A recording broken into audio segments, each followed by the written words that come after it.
Hello. Prince residential senior secondary school की online क्लासों में आप सभी का स्वागत है। मैं आर के शर्मा, राजनीति विज्ञान का अध्यापक, कक्षा 12वीं कला वर्ग। आपका जो पहले जो करवाया गया है टॉपिक, वो आपके सामने करवाया गया था कि शक्ति और बल में क्या अंतर है, बल और प्रभाव में क्या अंतर है। इसके बारे में चर्चाएं पहले की जा चुकी हैं। एक बार दोबारा आपके सामने मैं चर्चा कर रहा हूं कि दोनों में क्या अंतर है, शक्ति और बल में अंतर। तो देखिए, शक्ति और बल में क्या अंतर है उसके बारे में अपन चर्चा करेंगे।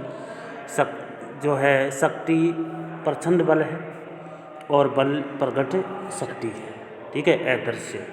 शक्ति अदृश्य है और बल दृश्य है। ठीक है, मूर्त। दूसरा अंतर इसमें बताया गया है, शक्ति अप्रगट तत्व है लेकिन बल प्रगट तत्व है। इसको दिखाई देता है बल। ठीक है, शक्ति का अर्थ है नियंत्रण का मनोवैज्ञानिक संबंध।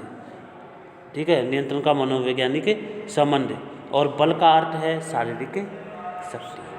तो शक्ति को नियंत्रण मनोवैज्ञानिक बल माना है। ठीक है, लेकिन बल को क्या माना है? शारीरिक शक्ति। ये तीन अंतर हैं बल और शक्ति में। इसके बाद जो है शक्ति और प्रभाव के बारे में अपन चर्चा करेंगे। शक्ति और प्रभाव क्या है?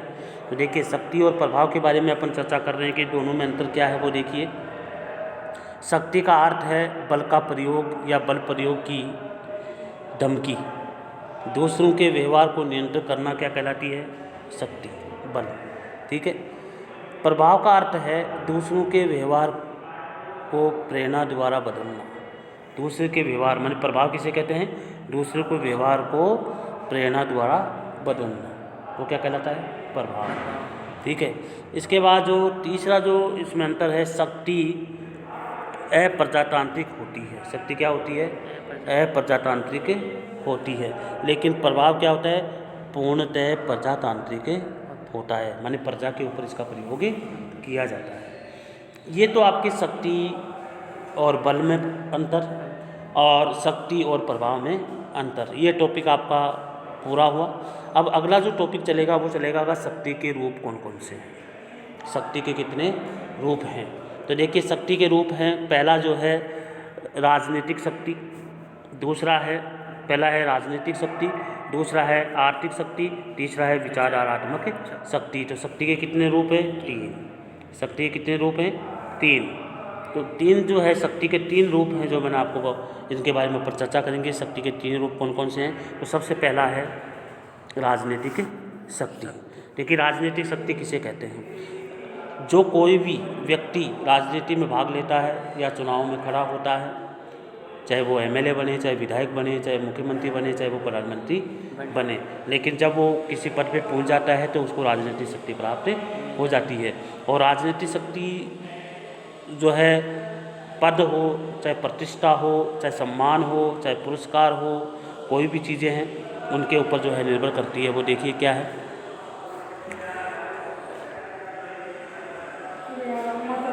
राजनीतिक शक्ति में देखिए, राजनीतिक शक्ति उसे कहते हैं जो समाज के मूल्यवान संसाधन, जैसे समाज के मूल्यवान संसाधन कौन कौन से होते हैं?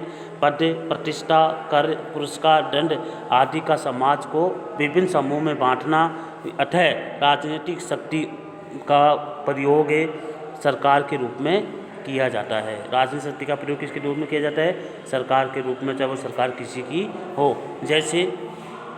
जैसे कार्यपालिका, न्यायपालिका, व्यवस्थापिका आदि के द्वारा किया जाता है, जिन्हें हम शक्ति के औपचारिक अंग कहते हैं।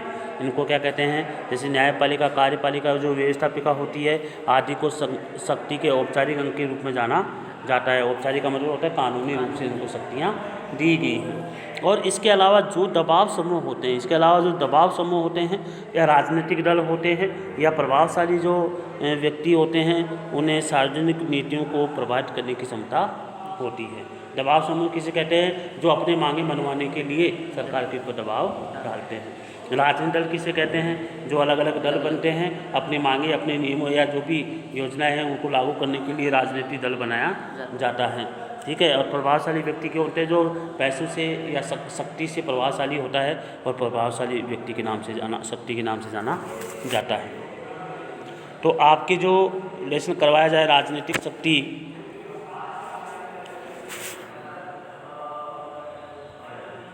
राजनीतिक शक्ति और इसके बाद अगली जो शक्ति है उसके बारे में अपन चर्चा कर रहे हैं। राजनीतिक शक्ति के अलावा जो शक्ति है वो है आपकी, देखिए, प्रोवाइड करते हैं उसे वो अनौपचारिक शक्ति के नाम से या अनौपचारिक के नाम से जाना जाता है। जो कार्यपालिका, व्यवस्थापिका, जो न्यायपालिका होते हैं वो तो होते हैं औपचारिक अंग, ठीक है। दबाव समूह में राजनीतिक दल और प्रभावशाली जो व्यक्ति होता है वो क्या, कौन से अंग होते हैं, अनौपचारिक, ठीक है। उनका नियम कानून अलग होता है, ठीक है, अपने हिसाब से अलग नियम कानून होता है। अब आपका दूसरी जो शक्ति आती है वो आती है आर्थिक शक्ति। आर्थिक शक्ति का अर्थ होता है उत्पादन के साधनों पर एवं धन संपदा पर स्वामित्व होना, उसे कहते हैं आर्थिक शक्ति। समझ गया। आर्थिक शक्ति राजनीतिक शक्ति को प्रभावित करती है। आर्थिक शक्ति किसको प्रभावित करती है, राजनीतिक शक्ति को। जो व्यक्ति आर्थिक रूप से शक्तिशाली होते हैं वह व्यक्ति राजनीतिक रूप से भी शक्तिशाली होते हैं, ठीक है। अतः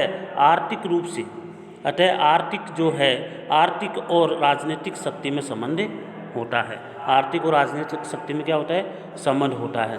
जैसे उदारवाद के अनुसार राजनीतिक शक्ति को निर्धारित करने वाले समाज में अनेक तत्व होते हैं, अतः यह अंतर्निर्भरता पाई जाती है।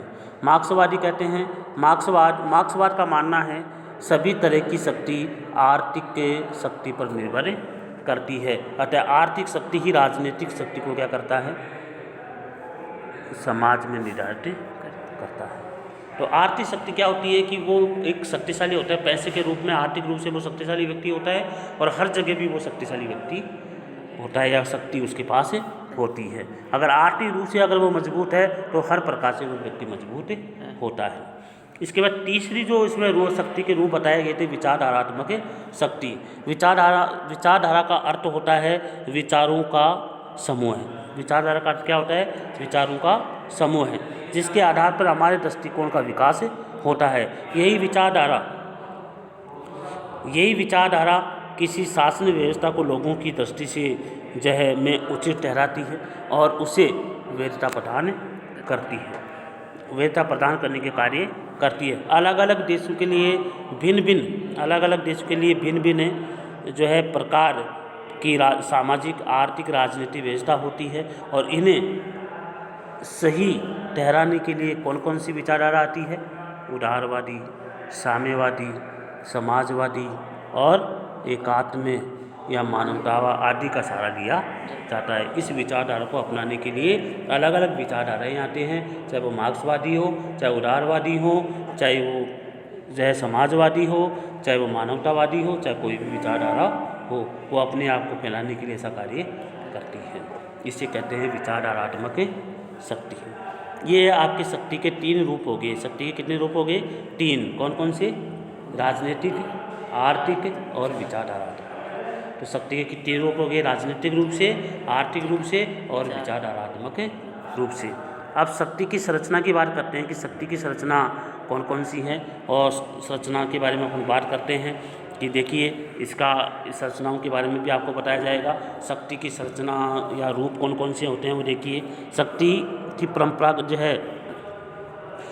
की परंपरागत संकल्पना ऐसी क्षमता के रूप में की जाती है जिसके एक पक्ष दूसरे पक्ष पर अपना नियंत्रण स्थापित करता है। इस प्रकार के नियमित रूप से शक्ति का प्रयोग किया जाता है, इसलिए हम शक्ति के 4 सिद्धांत हैं वो उनके बारे में चर्चा करेंगे। शक्ति के कितने सिद्धांत हैं, 4। और 4 सिद्धांत कौन कौन से हैं, पहला है वर्ग प्रभुत्व का सिद्धांत, दूसरा है विशिष्ट वर्गीय सिद्धांत, तीसरा है नारीवादी सिद्धांत और चौथा है बहुलवादी सिद्धांत। तो शक्ति की जो सिद्धांत हैं, शक्ति की जो संरचना है वो 4 है।